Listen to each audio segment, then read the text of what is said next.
ಪ್ರತಿಯೊಂದು ವಿಧಿನೂ ಕೂಡ ಚರ್ಚೆ ಆಗಿದೆ ಸಂವಿಧಾನ ರಚನಾ ಸಭೆಯಲ್ಲಿ.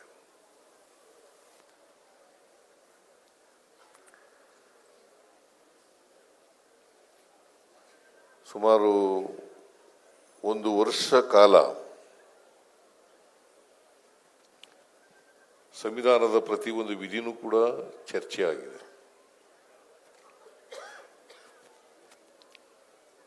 ಸಂವಿಧಾನ ರಚನೆಯಾದಾಗ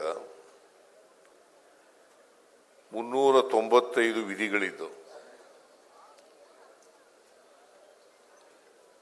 8 ಶೆಡ್ಯೂಲ್ಗಳಿದ್ದವು.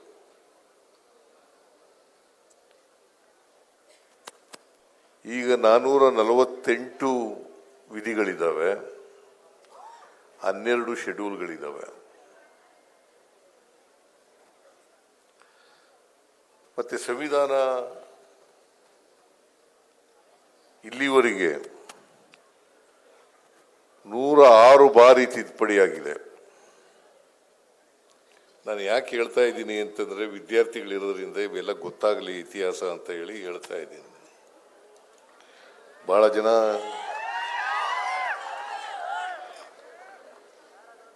ಸಂವಿಧಾನ ಓದ್ಕೊಂಡವರು ಇದ್ದೀರಿ, ತಿಳ್ಕೊಂಡವರು ಇದ್ದೀರಿ, ಓದಿದವರು ಇದ್ದಾರೆ.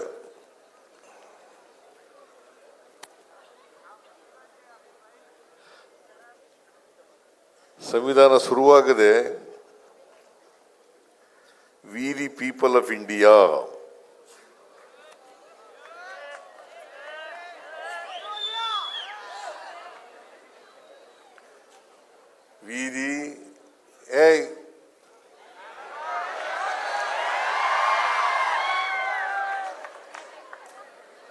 V the people of India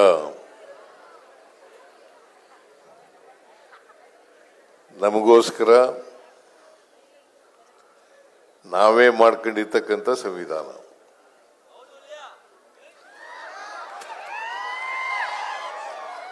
ನಿನ್ ಮಧ್ಯೆ ಮಾತಾಡು ಅಂತ ಹೇಳಿದ್ದ.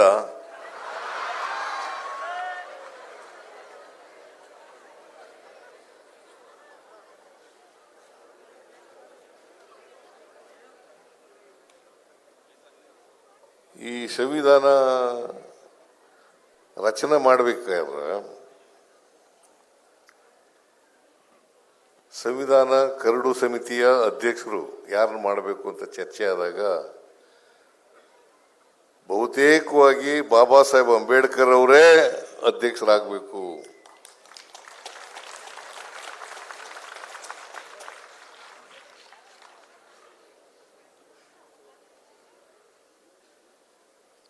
ಬಾಬಾ ಸಾಹೇಬ್ ಅಂಬೇಡ್ಕರ್ ಅವರೇ ಇದರ ಅಧ್ಯಕ್ಷರಾಗಬೇಕು. ಅವರು ರಚನಾ ಸಮಿತಿಯ ಸದಸ್ಯರು ಕೂಡ ಆಗಿದ್ರು.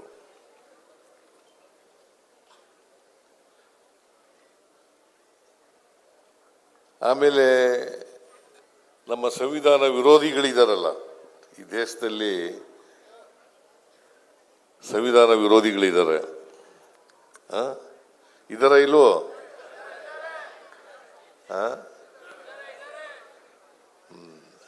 ಆ ವಿರೋಧಿಗಳು ಯಾರು ಅಂತ ಗುರುತಿಸ್ಕೋಬೇಕು.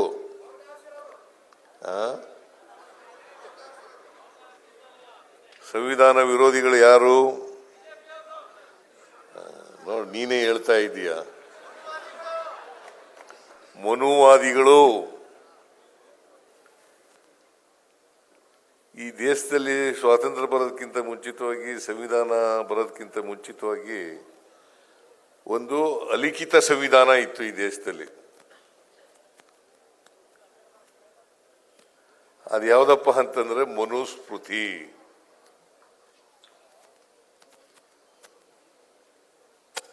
ಗೊತ್ತಾಯ್ತೇನೆ ವೇಣುಗೋಪಾಲ್?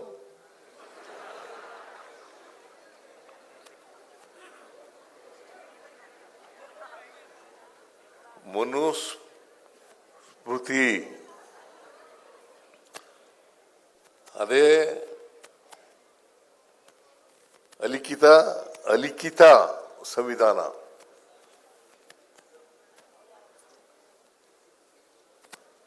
ಈ ದೇಶದಲ್ಲಿ ನಾನು ಕೂಡ ಸಂವಿಧಾನದ ವಿದ್ಯಾರ್ಥಿ.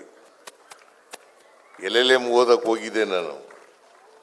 ಅಲ್ಲಿ ಕಾನ್ಸ್ಟಿಟ್ಯೂಷನಲ್ ಲಾ ತಗೊಂಡಿದ್ದೆ. ಆಮೇಲೆ LLM ಪಾಸ್ ಮಾಡಲಿಲ್ಲ, ಬಿಟ್ಬಿಡಿ ತೆಗಿಯೋದು. ಫಸ್ಟ್ ಇಯರ್ನಲ್ಲಿ ಎಲ್ಲ ಫೇಲ್ ಆಗ್ಬಿಟ್ಟು 10 ಜನ ಬ್ಯಾಚ್ನಲ್ಲಿ 10 ಜನ ಇದ್ದು, ನಾವು ಮೈಸೂರು ಯೂನಿವರ್ಸಿಟಿ 10 ಜನ ಫೇಲ್ ಆಗ್ಬಿಟ್ಟು LLMನಲ್ಲಿ ಫಸ್ಟ್ ಇಯರ್ನಲ್ಲಿ. ಆಮೇಲೆ ಸೆಕೆಂಡ್ ಇಯರ್ಗೆ ಹೋದೆ, ನಮ್ಮ ಅವ್ವ ಸತ್ತೋಗ್ಬಿಟ್ಲು. ಆಮೇಲೆ ಬಿಟ್ಬಿಟ್ಟೈತೆ, ಯಾಕೆ ಬೇಡಕ್ಕೆ ಬೇಡ ಇದು ಅಂತ. ಬಾಬಾ ಸಾಹೇಬ್ ಅಂಬೇಡ್ಕರ್ ಅವರು ಸಂವಿಧಾನ ರಚನೆ ಮಾಡೋದಕ್ಕೂ ಮುಂಚಿತವಾಗಿ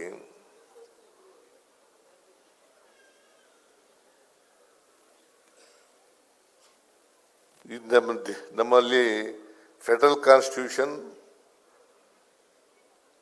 unitary constitution, written constitution, unwritten ಕಾನ್ಸ್ಟಿಟ್ಯೂಷನ್ಗಳಂತ ಇದಾವೆ.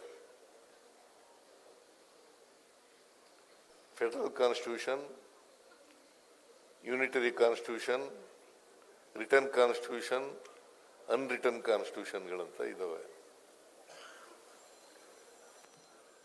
ಇಂಗ್ಲೆಂಡ್ ಕಾನ್ಸ್ಟಿಟ್ಯೂಷನ್ ಅನ್ರಿಟರ್ನ್ ಕಾನ್ಸ್ಟಿಟ್ಯೂಷನ್, ನಮ್ದು ರಿಟರ್ನ್ ಕಾನ್ಸ್ಟಿಟ್ಯೂಷನ್.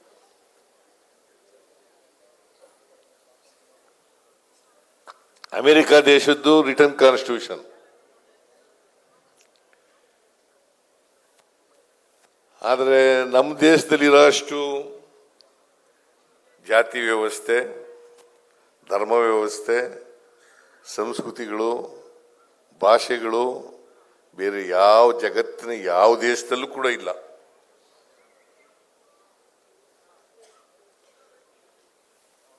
ಯಾವ ದೇಶದಲ್ಲೂ ಕೂಡ ಇಲ್ಲ.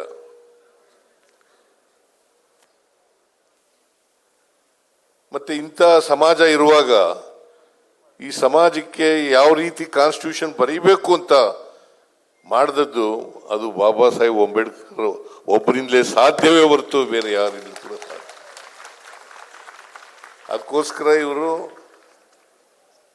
ಸಂವಿಧಾನ ಕರಡು ಸಮಿತಿಯ ಅಧ್ಯಕ್ಷರನ್ನಾಗಿ ಮಾಡಿದ್ದು ಇವ್ರನ್ನ. ಈ ಮನುವಾದಿಗಳು ಏನ್ ಹೇಳ್ತಾರೆ ಗೊತ್ತಾ,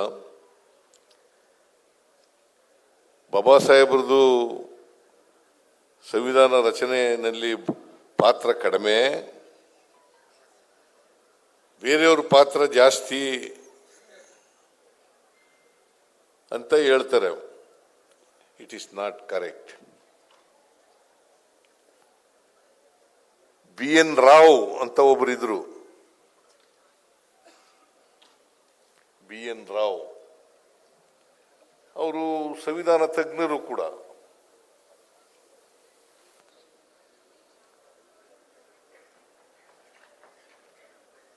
ಅವರು ಪಾತ್ರ ಜಾಸ್ತಿ ಅಂತ ಹೇಳಿ ಮನುವಾದಿಗಳು ಹೇಳೋದು.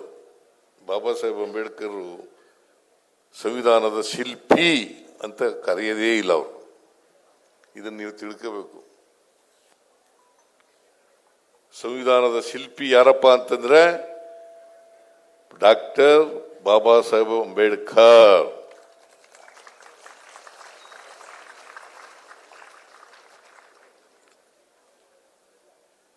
ಈ ಕರಡು ಸಂವಿಧಾನ ಸಮಿತಿನಲ್ಲಿ 6 ಜನ ಸದಸ್ಯರು ಇರ್ತಾರೆ. 2 ಕಾಯಿಲೆ, ಇಬ್ಬರಿಗೆ ಅವರು ನಮ್ಮ ಡೆಲ್ಲಿನಲ್ಲಿ ಇರಲೇ ಇಲ್ಲ. ಜವಾಬ್ದಾರಿ ಎಲ್ಲ ರಚನೆ ಮಾಡ್ತಕ್ಕಂಥದ್ದು ಜವಾಬ್ದಾರಿ ಯಾರ ಮೇಲೆ ಬೀಳ್ತದಪ್ಪ ಅಂತಂದ್ರೆ ಅಂಬೇಡ್ಕರ್ ಮೇಲೆ ಬೀಳ್ತದೆ.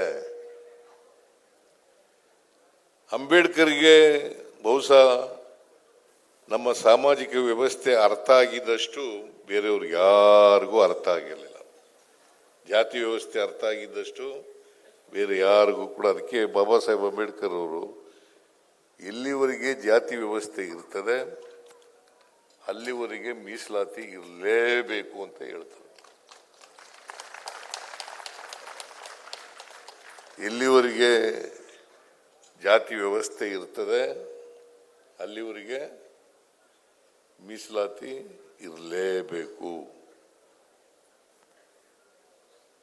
ಅದನ್ನೇ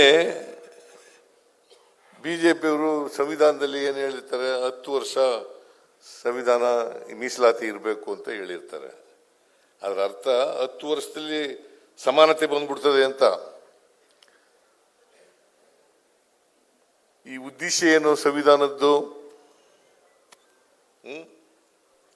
ಏನ್ರಿ?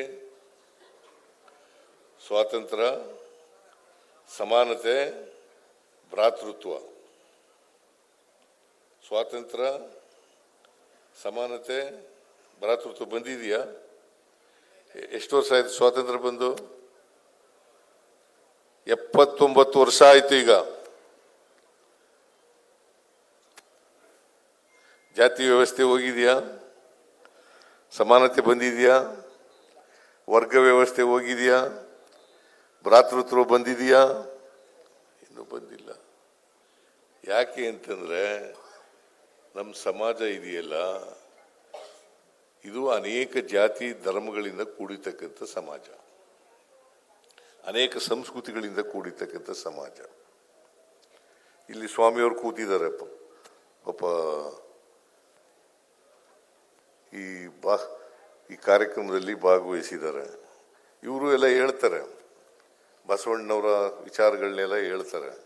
ಇವನಾರವ ಇವನಾರವ ಇವನಾರವ ಎಂದೆನಿಸದಿರಯ್ಯ, ಇವ ನಮ್ಮವ ಇವ ನಮ್ಮವ ಇವ ನಮ್ಮವ ಎಂದೆನಿಸಯ್ಯ, ನಿನ್ನ ಮನೆಯ ಮಗನೆಂದೆನಿಸಯ್ಯ, ಕೂಡಲ ಸಂಗಮ ದೇವ. ಹೋಗಿದೆಯಾ? ನೀವು ಎಷ್ಟು ವರ್ಷದಿಂದ ಹೇಳ್ತಾ ಇದ್ದೀರಿ? ಬಸವಣ್ಣನ ಕಾಲದಿಂದ ಹೇಳ್ತಾ ಇದ್ದೀರಿ. ಹೋಗಿದೆಯಾ? ಯಾಕೆ ಅಂತಂದ್ರೆ ಹೋಗಕ್ ಬಿಡಲ್ಲ. ಪಟ್ಟಭದ್ರ ಹಿತಾಸಕ್ತರು ನಮ್ಮ ಸಮಾಜದಲ್ಲಿ ಇದ್ದಾರೆ, ಅವ್ರು ಯಾರು ಹೋಗಕ್ ಬಿಡಲ್ಲ. ಅದು ಒಂದು ಕಾರಣನ. ಎರಡನೇದು, ನಮ್ಮ ಜಾತಿ ವ್ಯವಸ್ಥೆಗೆ ಚಲನೆ ಇಲ್ಲ. ಈ ಚಲನೆ ಇಲ್ಲೇ ಇರೋದ್ರಿಂದ ಜಡತ್ವದಿಂದ ಕೂಡಿರ್ತಕ್ಕಂಥ ಸಮಾಜ ನಮ್ದು. ಚಲನೆ ಯಾವಾಗ ಬರ್ತದಪ್ಪ ಅಂತಂದ್ರೆ ಆರ್ಥಿಕ ಸಾಮಾಜಿಕ ಶಕ್ತಿ ಬಂದಾಗ ಮಾತ್ರ ಸಾಧ್ಯ ಆಗ್ತದೆ. ಯಾರಿಗೆ ಬರಬೇಕು? ತಳ ಸಮುದಾಯದವರಿಗೆ, ಬಡವರಿಗೆ, ಕೆಳಜಾತಿ ಅಂತ ಶೂದ್ರ ವರ್ಗದ ಜನ ಇದ್ದಾರಲ್ಲ, ಅವ್ರಿಗೆಲ್ಲರಿಗೂ ಶಕ್ತಿ ಬರಬೇಕು. ಆ ಶಕ್ತಿ ಬರದೇ ಹೋದ್ರೆ, ಆರ್ಥಿಕ ಸಾಮಾಜಿಕ ಶಕ್ತಿ ಬರದೇ ಹೋದ್ರೆ ಚಲನೆ ಆಗಲ್ಲ. ಆಗ್ತದ? ಜಾತಿ ವ್ಯವಸ್ಥೆಗೆ ಚಲನೆ ಸಿಗ್ಬೇಕಾದ್ರೆ ಅದಕ್ಕೆ ಜಾತಿ ಹೋಯ್ತಾ ಇಲ್ಲ. 79 ವರ್ಷ ಆದರೂ ಕೂಡ ಸಂವಿಧಾನ ಜಾರಿಗೆ ಬಂದು ಎಷ್ಟಾಯ್ತು? 75 ವರ್ಷ ಆಯ್ತು. 75 ವರ್ಷಗಳಾದರೂ ಕೂಡ ಜಾತಿ ಹೋಗಿಲ್ಲ ಅಂತಂದ್ರೆ ಆರ್ಥಿಕವಾಗಿ ಸಾಮಾಜಿಕವಾಗಿ ಶಕ್ತಿ ಬಂದಿಲ್ಲ. ಅದಕ್ಕೆ ಬಾಬಾ ಸಾಹೇಬ್ ಅಂಬೇಡ್ಕರ್ ಅವರು ನಮಗೆ ಸಂವಿಧಾನ ಅಂಗೀಕಾರ ಆಗೋದಕ್ಕಿಂತ ಒಂದಿನ ಮುಂಚಿತವಾಗಿ ಅಂತಿಮವಾಗಿ ಭಾಷಣ ಮಾಡಿದ್ದಾರೆ. ಎಲ್ರಿ? ಪಾರ್ಲಿಮೆಂಟ್ ಅಲ್ಲ, ಸಂವಿಧಾನ ರಚನಾ ಸಭೆಯಲ್ಲಿ 1949 ನವೆಂಬರ್ 25ನೇ ತಾರೀಕು ಬರೆದಿಟ್ಕೊಳ್ಳಿ. 1949 ಜನವರಿ 25ನೇ ತಾರೀಕು. ಬಹಳ ಜನ ಓದಿರೋದಿಲ್ಲ, ಅವ್ರ ಭಾಷಣ ಓದಬೇಕು. ಎಲ್ಲ ಅಂತಿಮವಾದಂತ ಭಾಷಣ, ಕೊನೆ ಭಾಷಣ ಅದು. ಸಂವಿಧಾನ 26ನೇ ತಾರೀಕು ಅಂಗೀಕಾರ ಆಗುತ್ತೆ, 25ನೇ ತಾರೀಕು ಭಾಷಣ ಮಾಡೋರು. ಅವತ್ತೇ ಎಚ್ಚರಿಕೆ ಕೊಟ್ಟಿದ್ದಾರೆ ನಮಗೆ, ಈ ದೇಶಕ್ಕೆ. ನಮಗೆ ರಾಜಕೀಯ ಸ್ವಾತಂತ್ರ್ಯ ಸಿಕ್ಕಿದೆ, ರಾಜಕೀಯ ಸ್ವಾತಂತ್ರ್ಯ ಸಿಕ್ಕಿದೆ, ಆದರೆ ಆರ್ಥಿಕ ಸಾಮಾಜಿಕ ಸ್ವಾತಂತ್ರ್ಯ ಸಿಕ್ಕಿಲ್ಲ. ಒಬ್ಬ ವ್ಯಕ್ತಿ ಒಂದು ಮತ ಒಂದು ಬೆಲೆ, ಅದಕ್ಕೆ ಅಲ್ವಾ? ಇವ್ರು ಯಾರೋ ಬರ್ಕೊಂಡಿದ್ರು ಪಾಪ, ನಮ್ಮ ಮತ ನಮ್ಮ ಹಕ್ಕು, ನಮ್ಮ ಮತ ನಮ್ಮ ಹಕ್ಕು, ಮೈ ವೋಟ್ ಮೈ ರೈಟ್ ಅಲ್ವಾ? ಅವ್ರಿಗೆ ಬಹುಮಾನ ಕೂಡ ಬಂದಿದೆ.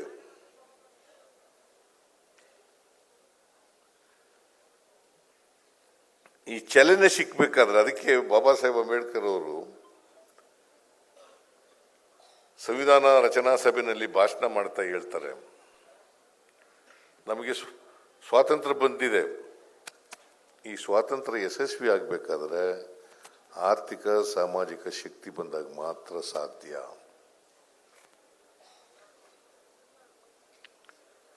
ಇಲ್ಲಿ ಹೋದ್ರೆ ಈ ಅಸಮಾನತೆ ಇದೆಯಲ್ಲ, ಅವ್ರದೇ ಭಾಷೆನಲ್ಲಿ ಹೇಳಬೇಕು ಅಂತಂದ್ರೆ 1950 ಜನವರಿ 26ನೇ ತಾರೀಕು ವೈರುಧ್ಯತೆ ಇರತಕ್ಕಂಥ ಸಮಾಜಕ್ಕೆ ಕಾಲಿಡ್ತಾ ಇದ್ದೀವಿ.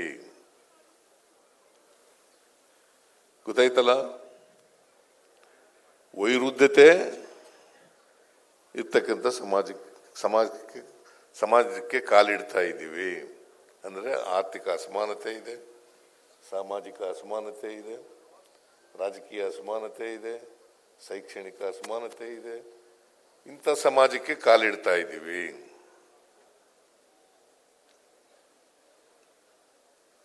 ಈ ಅಸಮಾನತೆ ತಾರತಮ್ಯ ಇರ್ತಕ್ಕಂಥ ಸಮಾಜ ಎಲ್ಲಿವರೆಗೆ ಮುಂದುವರಿತಿದೆ ಅಲ್ಲಿವರೆಗೆ ಸಾಮಾಜಿಕ ನ್ಯಾಯ ಸಿಗಲ್ಲ, ಸಮಾನತೆ ಬರಲ್ಲ, ಭ್ರಾತೃತ್ವ ಬರಲ್ಲ. ಬರ್ತದ?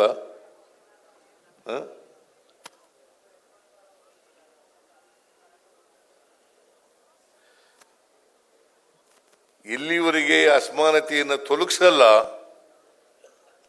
ಅಸಮಾನತೆಯಿಂದ ನರಳತಕ್ಕಂಥ ಜನ ಇದ್ದಾರಲ್ಲ, ಆ ಜನರೇ ಸ್ವಾತಂತ್ರ್ಯದ ಸೌಧವನ್ನ ಧ್ವಂಸ ಮಾಡ್ತಾರೆ ಅಂತ ಹೇಳ್ತಾರೆ. ಗೊತ್ತಾಯ್ತಾ ಮಕ್ಕಳೇ?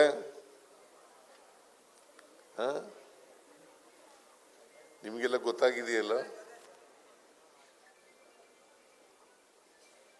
ಇಲ್ಲಿವರೆಗೆ ಅಸಮಾನತೆಯನ್ನು ತೊಡಗಿಸಲ್ಲ, ಅಸಮಾನತೆಯಿಂದ ಕೂಡಿರ್ತಕ್ಕಂಥ ಸಮಾಜ ಇರ್ತದೆ, ಆ ಸಮಾಜದಲ್ಲಿ ಸಮಾನತೆ ಬರಲಿಕ್ಕೆ ಸಾಧ್ಯ ಇಲ್ಲ. ಅದಕ್ಕೋಸ್ಕರ ಸಮಾನತೆಯನ್ನು ತರಲೇಬೇಕು. ನಮ್ಮ ಸಂವಿಧಾನ ಏನು ಹೇಳ್ತದೆ? ಸ್ವಾತಂತ್ರ್ಯ, ಸಮಾನತೆ, ಭ್ರಾತೃತ್ವ ಇರ್ಬೇಕಲ್ಲ. ನಾವೆಲ್ಲ ಮನುಷ್ಯರಲ್ವಾ? ಯಾವ್ದಾದ್ರು ಧರ್ಮ ನಮ್ಮ ದೇಶದಲ್ಲಿ ಬೇರೆಯವ್ರನ್ನ ದ್ವೇಷ ಮಾಡಿ ಅಂತ ಹೇಳ್ತದ? ಯಾವ್ದಾದ್ರು ಧರ್ಮ? ಏನ್ರಿ ಸ್ವಾಮೀಜಿ?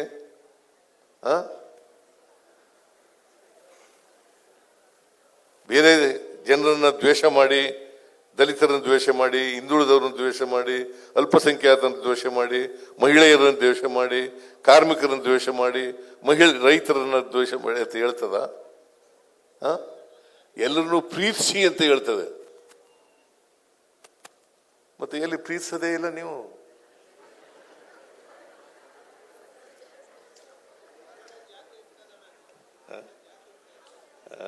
ಅದಕ್ಕೆ ಇವನಾರವ ಅಂತ ಅನ್ನೋದು ವಚನ ಹೇಳೋದು, ಇವ ನಮ್ಮವ ಅಂತ ಹೇಳೋದು, ಆಮೇಲೆ ನೀ ಯಾವ ಜಾತಿಯವನು ಅಂತ ಕೇಳೋದು.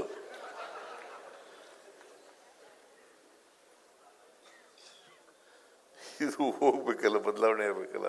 ಅದಕ್ಕೆ ಬಾಬಾ ಸಾಹೇಬ್ ಅಂಬೇಡ್ಕರ್ ಅವರು ಅವರಿಂದ ಮಾತ್ರ ಇಂಥ ಕಾನ್ಸ್ಟಿಟ್ಯೂಷನ್ ಕೊಡ್ಲಿಕ್ಕೆ ಸಾಧ್ಯ. ಅದು ಅವರು ಹ್ಯಾಂಡ್ ರೈಟಿಂಗ್ ನಲ್ಲಿ ಬರೆದಿದ್ದಾರೆ. ಈಗ ನಿಮ್ಗೆಲ್ರಿಗೂ ಅವ್ರ ಹ್ಯಾಂಡ್ ರೈಟಿಂಗ್ ನಲ್ಲಿ ಇರ್ತಕ್ಕಂಥ ಸಂವಿಧಾನ ಅದಲ್ಲಯ್ಯ.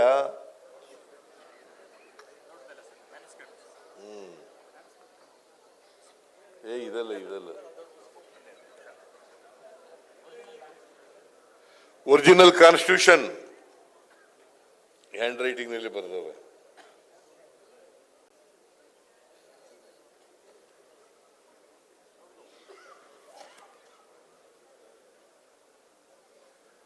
ಇದಕ್ಕೆ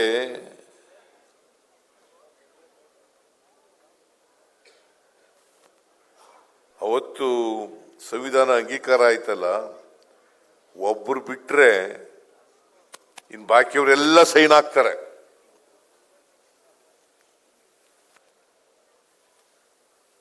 ಅವ್ರ ಹೆಸರೇನೋ ಮರ್ತ್ಬಿಟ್ಟಿದ್ದೀನಿ. ಒಬ್ರು ಸೈನ್ ಆಗ್ತಿದ್ದವರು 285 ಜನ ಇರ್ತಾರೆ. ಇಲ್ಲ ಅವನು ಯಾರೋ ಹೆಸರು ಮರ್ತ್ಬಿಟ್ಟಿದ್ದೀನಿ. ಅವನೇನು ಕಮ್ಯುನಿಸ್ಟ್ ಅವನಲ್ಲ.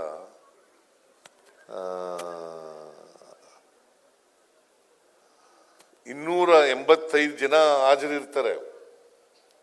284 ಜನ ಸೈನ್ ಆಗ್ತಾರೆ.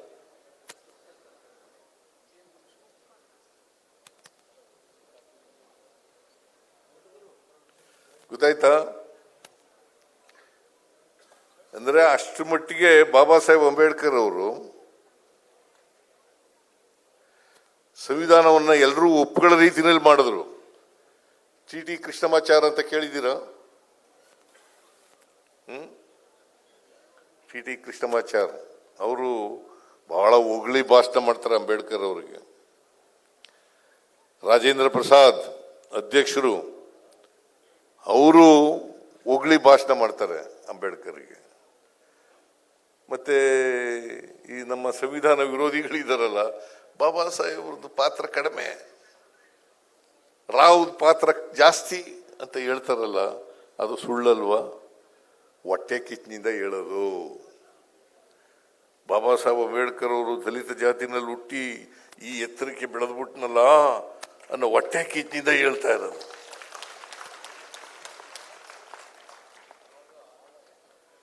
ಗೊತ್ತಾಯ್ತೇನ್ರಪ್ಪ?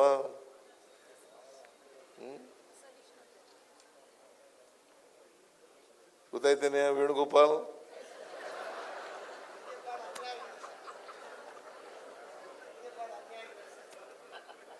ನೀನು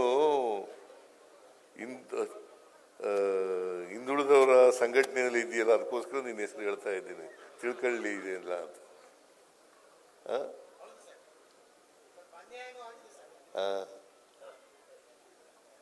ನಿನಗನ್ನೇ ಆಗಿದೆ ಇಲ್ಲಿ. ನೀನು ಇದನ್ನೆಲ್ಲ ತಿಳ್ಕೊಂಡ್ರೆ ನೀನು ಮುಂದೆ ಬರಕ್ಕೆ ಅನುಕೂಲ ಆಗ್ತದೆ.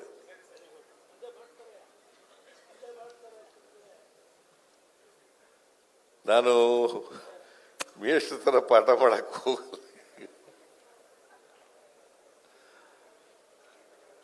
ಬಾಬಾ ಸಾಹೇಬ್ ಅಂಬೇಡ್ಕರ್ ಅವರು ಬಹಳ ಕಷ್ಟಪಟ್ಟು ಇಂಥ ಸಂವಿಧಾನನ ರಚನೆ ಮಾಡಿಕೊಂಡಿದ್ದಾರೆ. ಬಹುಶಃ ಜಗತ್ತಿನಲ್ಲಿ ಅತ್ಯಂತ ಶ್ರೇಷ್ಠ ಸಂವಿಧಾನ ಭಾರತ ದೇಶದ್ದು ಅಂತಕ್ಕಂಥದ್ದನ್ನ ಹೇಳಲಿಕ್ಕೆ ಬಯಸ್ತೇನೆ. ಅಲ್ಲದೆ ಟಿ ಕೃಷ್ಣಮಾಚಾರಿ ಅವರು ಒಬ್ರು ಮೇಧಾವಿನೇ. ಅವರು ಹೊಗಳಿ ಮಾತಾಡಕ್ಕಾಗುತ್ತ? ಅವತ್ತು ಮಾತಾಡದಂಥವ್ರಲ್ಲಿ ಎಲ್ಲರೂ ಕೂಡ ಬಾಬಾ ಸಾಹೇಬ್ ಅಂಬೇಡ್ಕರ್ ಅವರನ್ನ ಹೊಗಳ್ತಾರೆ. ಅಂತ ದೇಶಕ್ಕೆ ಸಂವಿಧಾನನ ಈ ದೇಶಕ್ಕೆ ಕೊಟ್ಟಿದ್ದಾರೆ. ಅದಕ್ಕೆ ಸಂವಿಧಾನ ಎಲ್ರಿಗೂ ಗೊತ್ತಾಗಬೇಕು ಅಲ್ವಾ? ಗೊತ್ತಾಗಬೇಕಾ ಬೇಡ? ಅದಕ್ಕೆ ಅದೇ ಒಬ್ಬ ಎಲ್ಲ ಸಮಾಜ ಕಲ್ಯಾಣ ಸಚಿವರಾದ ಮೇಲೆ ಎಲ್ಲ ಶಾಲಾ ಕಾಲೇಜುಗಳಲ್ಲಿ ಸಂವಿಧಾನದ ಪೀಠಿಕೆಯನ್ನು ಓದಿಸ್ತಕ್ಕಂಥದ್ದು. ನಾನು ತೇಜಸ್ ಚಕ್ರವರ್ತಿ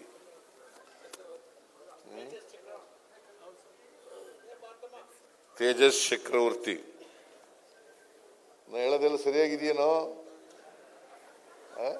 ನಾ ಹೇಳೋದೆಲ್ಲ ಸರಿಯಾಗಿದೆಯಾ? ಸಂವಿಧಾನ ಓದ್ಕೊಂಡಿದೀಯಾ?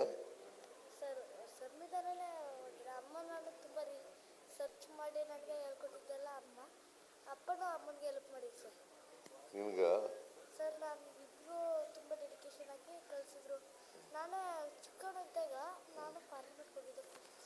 ಹೋಗಿದ್ಯಾ?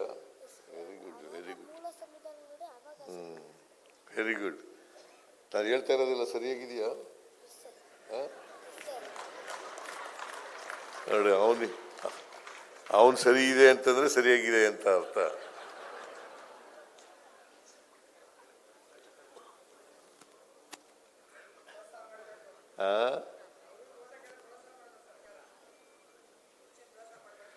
ಆಯ್ತು ನೀವು ಬಿಡಪ್ಪ, ನೀನು ಇದು ಹೇಳೋಕೆ ಅಂತ ಕೂತಿದೀಯ ನೀನು.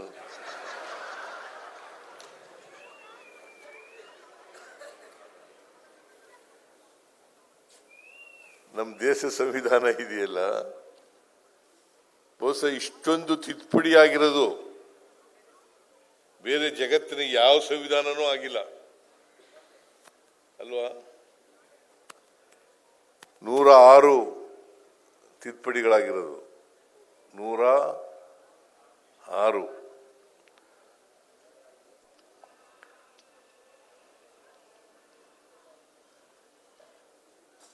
ಈಗ ಶೆಡ್ಯೂಲ್ 8 ಇದ್ದು ಈಗ 12 ಆಗಿದ್ದಾವೆ.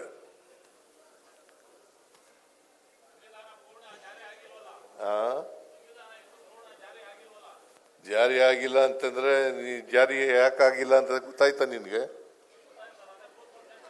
ಕೂತ್ಗಳಪ್ಪ, ನೀನು ಜಾರಿ ಆಗಿಲ್ಲ ಅಂತ ಹೇಳೋದು ನಾನು ಹೇಳ್ತಾ ಇದ್ದೀನಿ. ಕೂತ್ಕೋ. ಸಂವಿಧಾನ ಈಗಲೂ ಜಾರಿಯಾಗಿಲ್ಲ. ಜಾರಿಯಾಗಿ ಯಾಕಾಗಿಲ್ಲ ಅಂತಂದ್ರೆ ಗಟ್ಟಿ ಮಾಡ್ತಕ್ಕಂಥ ಸಮಾಜದಲ್ಲಿ ಸಾಮಾಜಿಕ ವ್ಯವಸ್ಥೆಯನ್ನು ಗಟ್ಟಿ ಮಾಡ್ತಕ್ಕಂಥವ್ರು ಇದ್ದಾರೆ.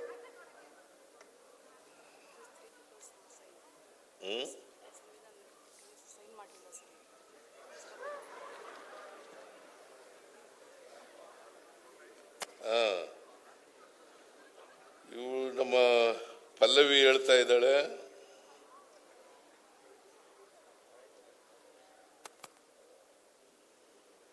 ಹಸ್ರತ್ ಮೋಹನಿ ಅಲ್ಲ, ಮೋಹನ್ ಸೈನ್ ಮಾಡಿಲ್ಲ ಅಂತ ಹೇಳ್ತಾ ಇದ್ದಾರೆ.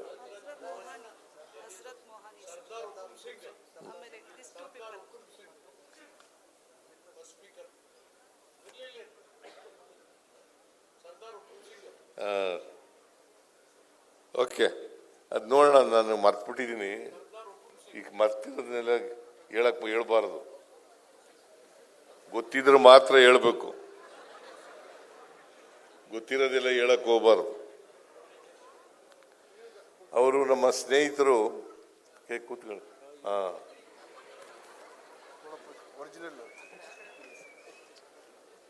ನೋಡಿ, ಇವರೆಲ್ಲ ಸೈನ್ ಮಾಡಿದ್ದಾರೆ.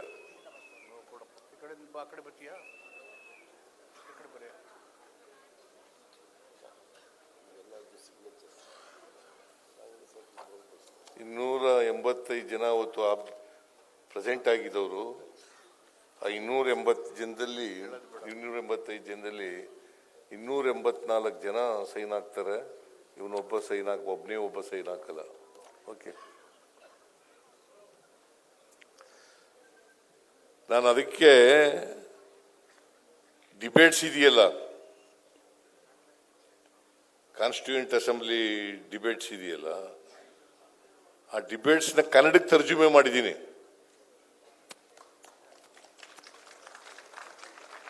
ಅದು ಹಿಂದಿನಲ್ಲಿ ಇಂಗ್ಲಿಷ್ನಲ್ಲಿ ಇತ್ತು.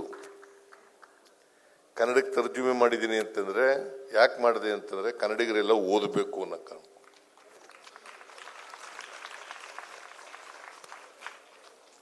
ಕನ್ನಡಿಗರೆಲ್ಲ ಓದಬೇಕು, ವಿದ್ಯಾರ್ಥಿಗಳೆಲ್ಲ ಓದಬೇಕು. ಅಂದರೆ ವಿದ್ಯಾರ್ಥಿಗಳಿಗೆ ಇಂಗ್ಲಿಷ್ ಬರಲ್ಲ ಅಂತಲ್ಲ, ಇಂಗ್ಲಿಷ್ ಬರ್ತದೆ. ಆದರೆ ಕನ್ನಡದಲ್ಲಿ ಓದಿದ್ರೆ ನಿಮಗೆ ಜ್ಞಾಪಕ ಶಕ್ತಿ ಜಾಸ್ತಿ ಇರ್ತದೆ. ಮಾತೃಭಾಷೆಯಲ್ಲಿ ಓದ್ಕೊಂಡ್ರೆ ಜ್ಞಾಪಕ ಶಕ್ತಿ ಜಾಸ್ತಿ ಇರ್ತದೆ ಅಲ್ವಾ. ನಾನು ಹೈಸ್ಕೂಲ್ ಫಸ್ಟ್ ಇಯರ್ನಲ್ಲಿ ಕನ್ನಡ ವ್ಯಾಕರಣ ಕಲ್ತಿದ್ದದು ಈಗಲೂ ಜ್ಞಾಪಕ ಇದೆ ನನಗೆ. ಹೈಸ್ಕೂಲ್ ಫಸ್ಟ್ ಇಯರ್ನಲ್ಲಿ 8th ಸ್ಟ್ಯಾಂಡರ್ಡ್ನಲ್ಲಿ ಕನ್ನಡ ವ್ಯಾಕರಣ ಕಲ್ತದ್ದು ಈಗಲೂ ಜ್ಞಾಪಕದಲ್ಲಿ ಇಟ್ಕೊಂಡಿದ್ದೀನಿ. ಹೈಸ್ಕೂಲ್ವರೆಗೆ ಮಾತ್ರ ಮೇಷ್ಟ್ರುಗಳೆಲ್ಲ ಜ್ಞಾಪಕ ಇರೋದು, ಆಮೇಲೆ ಮರ್ತೋಗ್ಬಿಡ್ತದೆ ಎಲ್ಲ. ಸೊ ಎನಿವೇ, ಸಂವಿಧಾನ ಇದೆಯಲ್ಲ, ಅಸಮಾನತೆ ನೋಡಪ್ಪ, ಅಸಮಾನತೆ ಹೋಗ್ಬೇಕಲ್ಲ. ಸಂವಿಧಾನ ಯಾವಾಗ ಜಾರಿ ಬರ್ತದೆ ಅಂತಂದ್ರೆ ಅಸಮಾನತೆ ಹೋದಾಗ. ಜಾತಿ ವ್ಯವಸ್ಥೆ ಯಾವಾಗ ಹೋಗ್ತದೆ ಅಂತಂದ್ರೆ ಅಸಮಾನತೆ ಹೋದಾಗ. ಆ ಗೊತ್ತಾಯ್ತಾ? ಆರ್ಥಿಕ ಸಾಮಾಜಿಕ ಶಕ್ತಿ ಬಂದಾಗ ಸಾಧ್ಯ ಆಯ್ತದೆ. ಅದಕ್ಕೆ ನೀವು ನಿನಗೆ ಗೊತ್ತಾಗಿದೆಯೇ ಇಲ್ಲೋ ಗೊತ್ತಿಲ್ಲ, ನಾನು ಮುಖ್ಯಮಂತ್ರಿ ಆದ್ನಲ್ಲ ಮೊದಲನೇ ಸಾರಿ ಅನೇಕ ಭಾಗ್ಯಗಳನ್ನು ಮಾಡಿದೆ. ಅನೇಕ ಭಾಗ್ಯಗಳು. ಅನ್ನಭಾಗ್ಯ ಕಾರ್ಯಕ್ರಮ ಯಾಕೆ ಮಾಡಿದೆ? ಯಾಕಂತಂದ್ರೆ ನನಗೆ ಅನುಭವ ನಮ್ಮ ಊರಿನಲ್ಲಿ ಒಂದು 20% ಜನರಿಗೆ ನೀರು ಕೂತ್ಕೋ ನೀರಾವರಿ ಪ್ರದೇಶ ಇತ್ತು. ಇನ್ನು 80 ಜನಕ್ಕೆ ಕುಷ್ಕಿ ಜಮೀನಿರೋದು. ನಾನು ಸಣ್ಣ ಹುಡುಗ ಇದ್ದಾಗ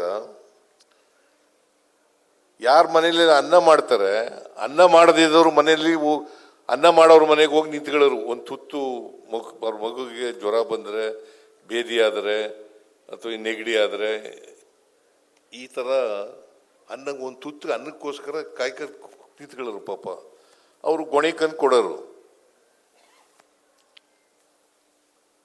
ಯಾರು ಕೂಡ ಇನ್ನೊಬ್ಬರ ಮನೆ ಮುಂದೆ ಹೋಗಿ ನಿಂತ್ಕೋಬಾರ್ದು. ಒಂದು ತುತ್ತು ಅನ್ನಕ್ಕೋಸ್ಕರ ಇನ್ನೊಬ್ಬರ ಮನೆ ಮುಂದೆ ಹೋಗಿ ನಿಂತ್ಕೋಬಾರ್ದು, ಮರಳೊಡ್ಡಬಾರ್ದು. ಅದಕ್ಕೆ ಅನ್ನಭಾಗ್ಯ ಮಾಡಿದ್ರು. ನಾನು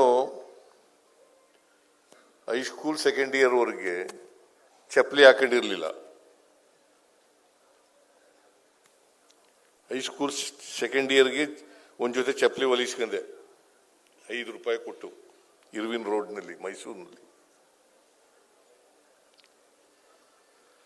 ಆ ಚಪ್ಪಲಿ ನನಗೆ SSLC ಮುಗಿಯೋವರೆಗೂ ಕೂಡ ಅದೇ ಚಪ್ಪಲಿ ಇದ್ದದು.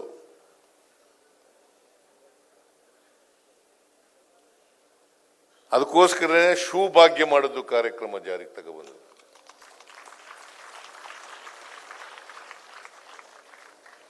ಎಲ್ಲರೂ ಶೂ ಹಾಕಬೇಕು. ಶೂ ಇಲ್ಲದೆ ಬರಬಾರದು. ಶ್ರೀಮಂತರ ಮಕ್ಕಳು ಹಾಕ ಬರ್ತವೆ, ಬಡವ್ರ ಮಕ್ಕಳು ಇಲ್ಲಿಂದ ಹಾಕತಾರೆ.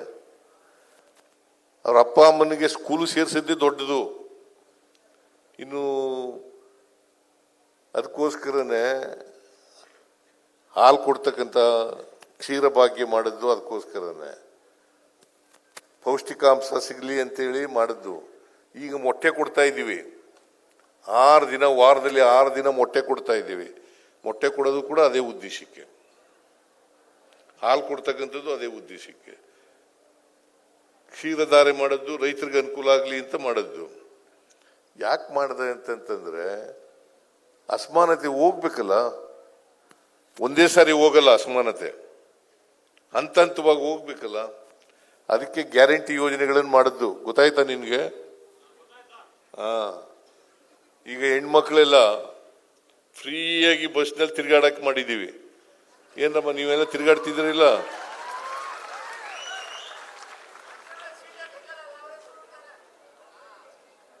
ಹೆಣ್ಮಕ್ಳೆಲ್ಲ ಫ್ರೀಯಾಗಿ ತಿರ್ಗಾಡೋದು. ಸುಮಾರು 600 ಕೋಟಿ ಮಹಿಳೆಯರು ಫ್ರೀಯಾಗಿ ತಿರ್ಗಾಡಿದ್ದಾರೆ.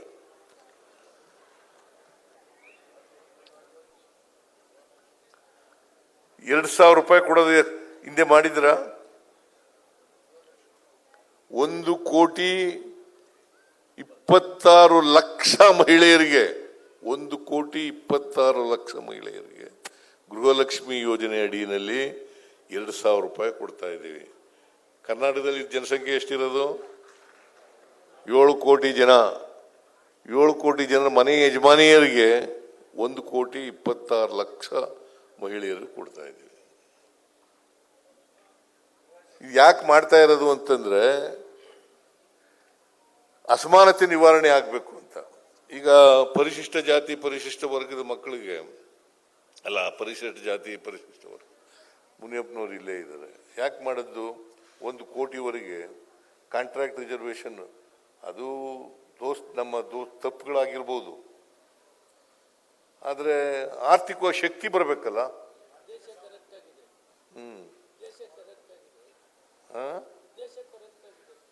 ಉದ್ದೇಶ ನೀವು ಮಿನಿಸ್ಟ್ರು, ನೀವು ಸರಿ ಮಾಡಬೇಕು. ಅವ್ರಿಗೆ ತೋರಿಸಿದಂಗೆ ನೀವೇ ಸಿ ಅದು ಬೇರೆ. ಮಂತ್ರಿಮಂಡಲ ಅಂತಂದ್ರೆ ಜಂಟಿ ರೆಸ್ಪಾನ್ಸಿಬಿಲಿಟಿ, ಜಾಯಿಂಟ್ ರೆಸ್ಪಾನ್ಸಿಬಿಲಿಟಿ, ಗೊತ್ತಾಯ್ತಾ? ನಾವು ಇನ್ನೊಬ್ರು ನಾವು ತೋರಿಸೋದು, ಅವ್ರು ಇನ್ನೊಬ್ರು ತೋರಿಸೋದು, ಆಮೇಲೆ ಹಿಂಗೆ ಯಾರು ಮಾಡಾಗಿಲ್ಲ, ಹಂಗೆ ಬಿಟ್ಬಿಡೋದು. ಅಂಬೇಡ್ಕರ್ ಹಂಗೆ ಮಾಡಿದ್ರ?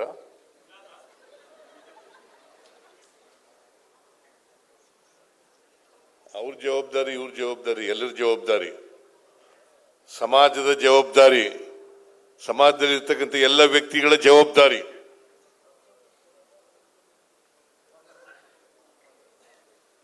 ಬರೀ ಸರ್ಕಾರದ ಜವಾಬ್ದಾರಿ ಅಲ್ಲ. ಈಗ ನಾವು ಕಾರ್ಯಕ್ರಮ ಮಾಡ್ತೀವಿ, ಅದು ಸರಿಯಾದ ರೀತಿಯಲ್ಲಿ ಇಂಪ್ಲಿಮೆಂಟ್ ಆಗ್ಬೇಕಲ್ಲ. ಇಂಪ್ಲಿಮೆಂಟ್ ಆಗೋದನ್ನು ನೋಡ್ಕೊಳ್ಳೋರು ಯಾರು? ಮಂತ್ರಿಮಂಡಲ, MLAಗಳು ಮತ್ತೆ ಜನ, ಅಧಿಕಾರಿಗಳು.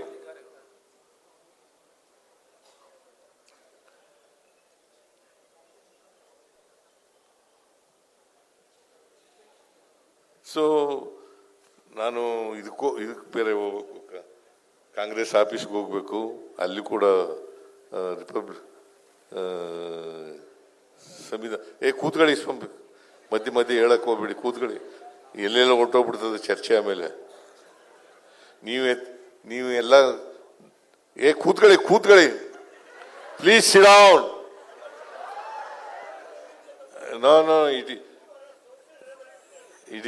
it is not a constituent assembly. Please sit down. Please sit down.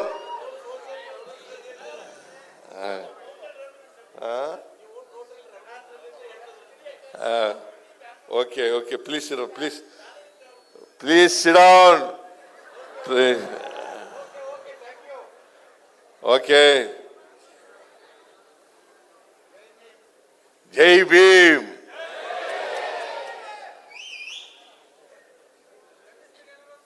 ಅದರಿಂದ ಈ ಅಸಮಾನತೆ ತೊಲಗಿಸ್ತಕ್ಕಂಥ ಕೆಲಸವನ್ನ ಎಲ್ಲರೂ ಮಾಡಬೇಕು.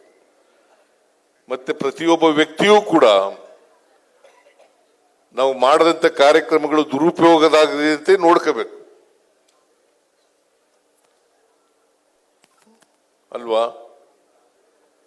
ಗೃಹ ಜ್ಯೋತಿ ಮಾಡಿದೀವಿ, ಯಾಕಂತಂದ್ರೆ ಆ ದುಡ್ಡೆಲ್ಲ ಉಳ್ಕೋಬೇಕಲ್ಲ.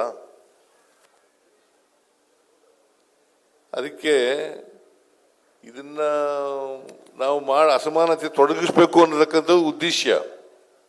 ಅಸಮಾನತೆ ತೊಡಗಿಸದೆ ಹೋದರೆ ನಮ್ಮ ದೇಶದಲ್ಲಿ ಬದಲಾವಣೆ ಆಗಲ್ಲ. ಶ್ರೀಮಂತರಾಗ್ಲೇ ಇದ್ದಾರೆ,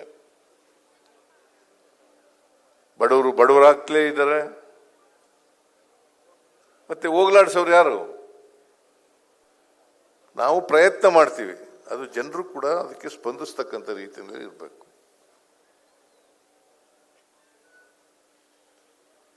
ಅದರಿಂದ ಇವತ್ತು ಕಾನ್ಸ್ಟಿಟ್ಯೂಷನ್ ಡೇ, ಅದನ್ನ ಇವತ್ತು ನಾವು ಮತ್ತೆ ಆತ್ಮಾವಲೋಕನ ಮಾಡ್ಕೋಬೇಕು. ನಾವು ಎಷ್ಟರ ಮಟ್ಟಿಗೆ ಸಮಾಜಮುಖಿಗಳಾಗಿದ್ದೀವಿ,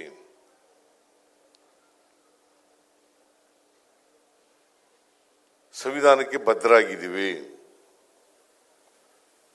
ಸಂವಿಧಾನದ ಆಶಯಗಳಿಗೆ ಬದ್ಧರಾಗಿದ್ದೀವಿ, ಸಂವಿಧಾನದ ಧ್ಯೇಯೋದ್ದೇಶಗಳಿಗೆ ಬದ್ಧರಾಗಿದ್ದೀವಿ. ಇದನ್ನ ತಿಳ್ಕೊಳ್ತಕ್ಕಂಥ ಪ್ರಯತ್ನವನ್ನು ಮಾಡಬೇಕು, ಆತ್ಮಾವಲೋಕನ ಮಾಡಬೇಕು. ಇಲ್ಲಿವರೆಗೆ ಬಂದಿದ್ದೀವಿ ನಾವು. ನಾನು ಸಮಾಜಮುಖಿಯಾಗಿದ್ದೀನಾ ಇಲ್ವಾ ಅಂತ ನೋಡ್ಕೋಬೇಕಾಗುತ್ತೆ. ನಾನು ಇಲ್ಲದೆ ಹೋದರೆ ಪ್ರಯೋಜನ ಏನು? ನಾನು ಸಮಾಜದ ಸಮಸ್ಯೆಗಳಿದಾವಲ್ಲ, ಅದಕ್ಕೆ ಸ್ಪಂದಿಸ್ತೀನ ಇಲ್ವಾ?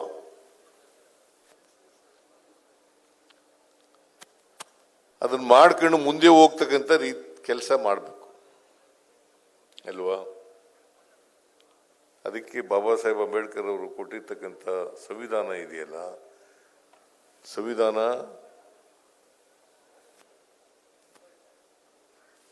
ಅಕ್ಷರಶಃ ಜಾರಿಯಾಗ್ತಕ್ಕಂಥದ್ದು ಕೆಲಸವನ್ನು ಮಾಡ್ತಕ್ಕಂಥ ಪ್ರಯತ್ನವನ್ನು ಮಾಡಬೇಕು.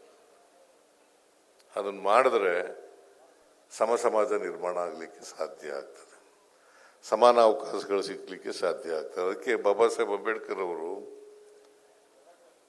ಎಲ್ಲರಿಗೂ ನ್ಯಾಯ,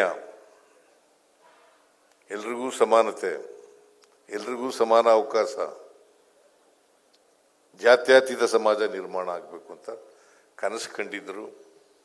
ಆ ಕನಸನ್ನು ನನಸು ಮಾಡ್ತಕ್ಕಂಥ ಪ್ರಯತ್ನವನ್ನು ನಾವು ನೀವೆಲ್ಲ ಮಾಡಲಿಕ್ಕೆ ಪ್ರಯತ್ನ ಮಾಡೋಣ ಅಂತಕ್ಕಂಥ ಮಾತುಗಳನ್ನು ಹೇಳಿ ನಾನು ಇನ್ನೊಂದು ಕಾರ್ಯಕ್ರಮಕ್ಕೆ ಹೋಗ್ಬೇಕಾಗಿರೋದ್ರಿಂದ ಭಾಳ ಉದ್ದನೇ ಭಾಷಣ ಮಾಡಕ್ಕೆ ಹೋಗಲ್ಲ.